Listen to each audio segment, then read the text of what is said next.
Vamos a ver ahora la presión manométrica. Para medir la magnitud de la presión normalmente se utilizan instrumentos. Uno de estos instrumentos justamente es el manómetro. La presión manométrica es una presión leída, ¿no? Si nosotros tenemos, por ejemplo, un recipiente como este, en el cual se ejerce una fuerza sobre este pistón, entonces la presión generada en este fluido yo lo puedo medir con un instrumento llamado manómetro. El manómetro que normalmente se utiliza es el manómetro tipo Burton, ¿no?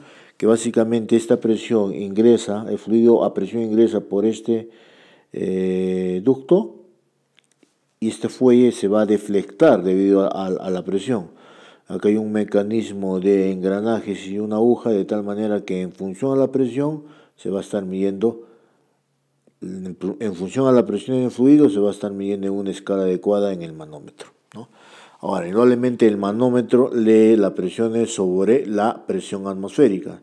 Si esto yo lo coloco al medio ambiente, indudablemente va a marcar 0. Pero si lo coloco en un recipiente a presión, va a marcar un valor, ¿no? Hay otro tipo de manómetro llamado el manómetro tipo en U. Si yo quisiera, por ejemplo, medir la presión de este balón de gas, puedo utilizar un manómetro tipo U, donde el fluido manométrico normalmente es mercurio. Y bajo el principio de que a una misma horizontal las presiones son iguales, presiones hidrostáticas, entonces yo puedo definir que a esta misma horizontal, si esto es el punto 1 y si esto es el punto 2, podría decir que la presión en el punto 1 es igual a la presión en el punto 2. Ojo, esto es válido si el fluido está quieto, o sea, es una presión estática, ¿correcto? Entonces, la presión de este gas, la presión del gas, ¿no?, en este punto, o en este punto, o en este punto, o en el punto 1 es la misma, ¿no?, porque se trata de un fluido gaseoso.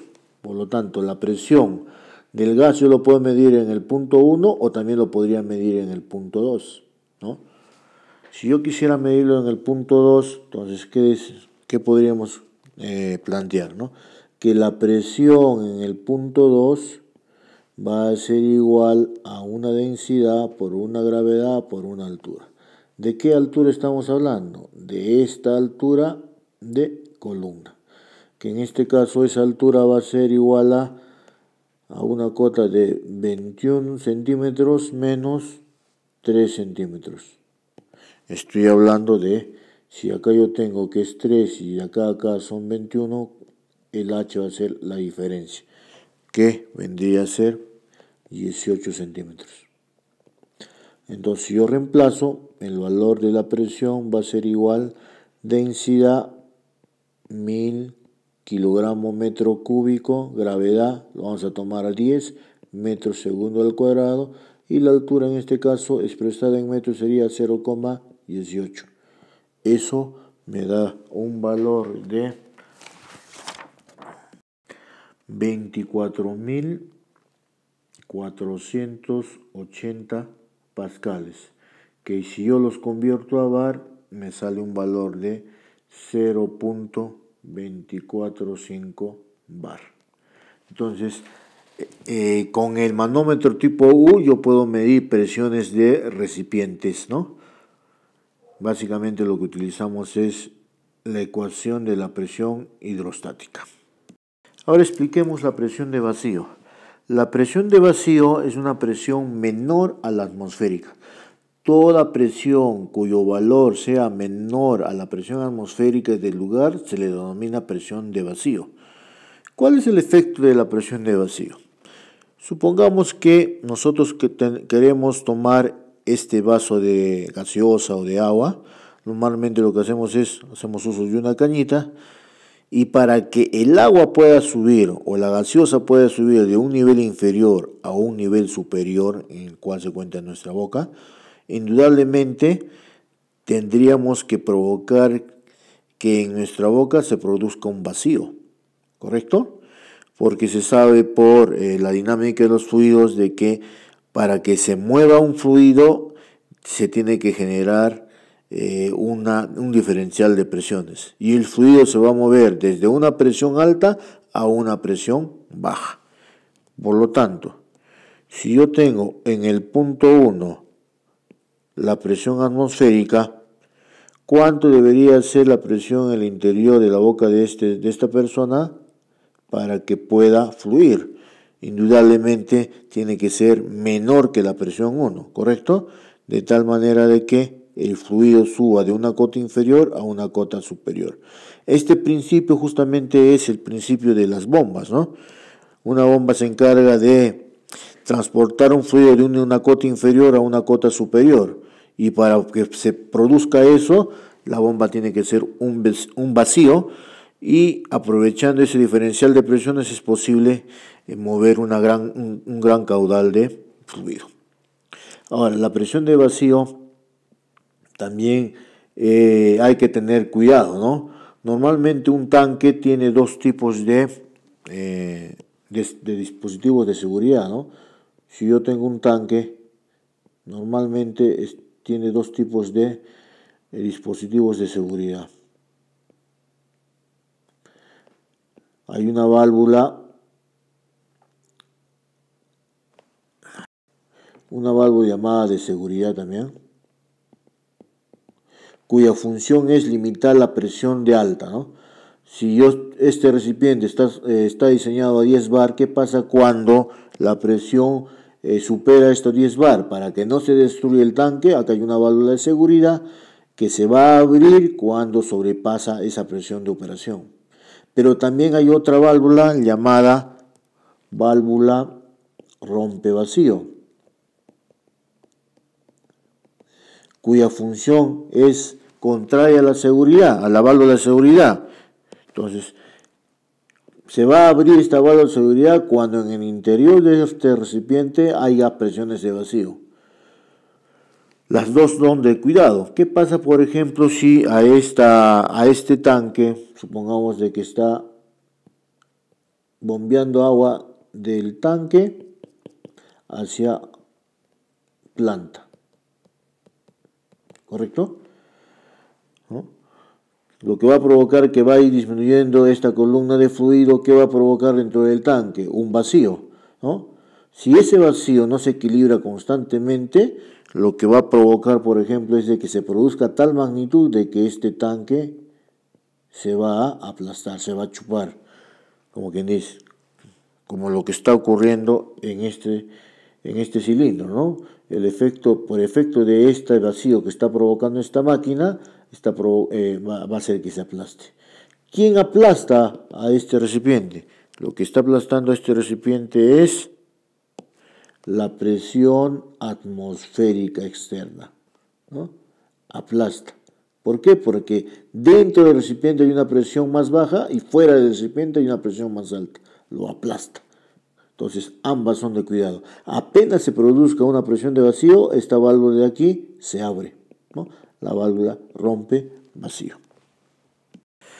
Entonces, hemos explicado cuál es la presión atmosférica, cuál es la presión manométrica, y ahora vamos a hablar de la presión absoluta. La presión absoluta, como su nombre lo indica, va a ser la suma de la presión atmosférica más la presión manométrica, ¿no?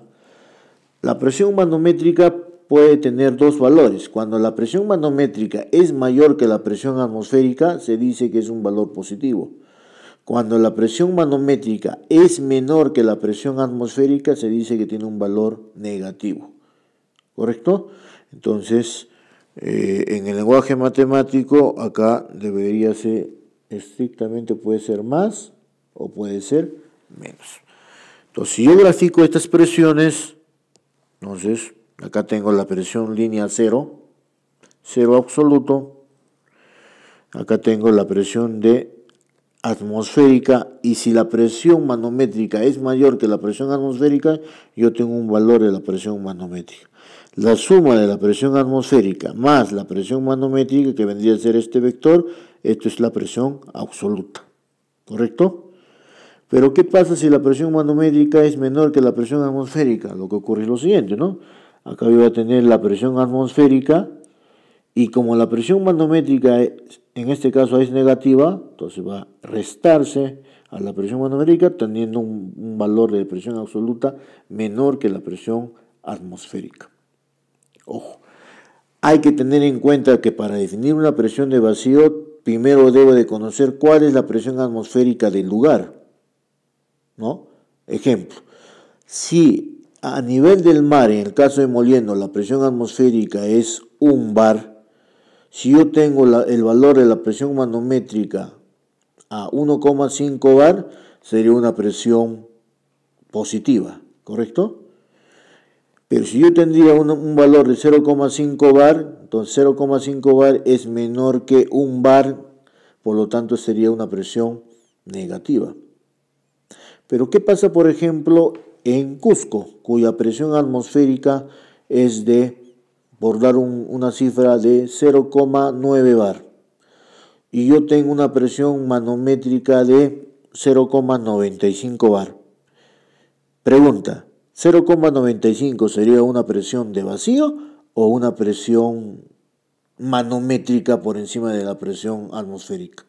Indudablemente, como 0,95 es mayor que la presión de 0,9, en este caso en el Cusco sería una presión manométrica por encima de la presión atmosférica y por lo tanto sería positivo. Efectos de la presión atmosférica. Ya se comentó de que hay dos tipos de dispositivos de seguridad que debe tener todo tanque: una válvula de seguridad y una válvula rompevacío, ¿no? Veamos la influencia de la presión atmosférica. Supongamos de que estamos en época de verano y normalmente la población de Arequipa se va hacia las playas de Mollendo, Camaná, para pasar un fin de semana en la playa. Entonces alistas tu equipaje y entre tu equipaje normalmente colocas un frasco de champú que normalmente es de plástico, ¿correcto? Antes de irte a Mollendo, por ejemplo, abres tu botella de champú, tu frasco de champú, destapas y te duchas, ¿no? Luego cierras y colocas tu envase de champú en tu mochila. Llegas a Mollendo, te estás bañando todo el día en el mar y al término del día te vas a dar un duchazo, vas a la mochila y sacas tu frasco de champú. ¿Qué observarás en ese instante cuando tú sacas tu frasco de champú? Lo que vas a observar es de que tu frasco de champú va a estar aplastado, ¿no? De repente te vas a preguntar que alguien se ha sentado sobre tu mochila. Realmente no es así, sino ese aplastamiento es provocado por la presión atmosférica. Veamos. En Arequipa, cuando yo abrí el frasco, el aire se introdujo hacia adentro y cuando yo volví a cerrar, el aire queda atrapado ahí. ¿Correcto? ¿Con qué presión queda el aire ahí? La presión, por dar un valor, 0,9 bar. ¿Correcto? Cuando yo voy a Mollendo, acá yo tengo una presión de 0,9 bar y externamente yo tengo la presión de 1 bar, la presión atmosférica a nivel del mar. Entonces, como yo tengo un diferencial de presiones, el aire va a tratar de ingresar hacia adentro y va a aplastar la botella. Por eso es que tú ves ese efecto. El efecto contrario es ahora te duchaste en Mollendo, al abrir la botella ahora se equilibró, entró aire a 1 bar, ¿correcto? Vienes a Arequipa, te vuelves a duchar y ¿cómo vas a encontrar la botella? Ahora la botella la vas a encontrar, contrario a esto, hinchada. ¿Por qué?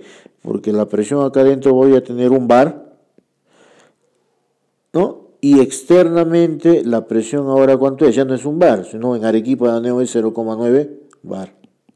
Por lo tanto, como la presión externa es mayor, va a tender a salir. Por lo tanto, esta botella está hinchada. Esos son los efectos, por ejemplo, de la presión en recipientes.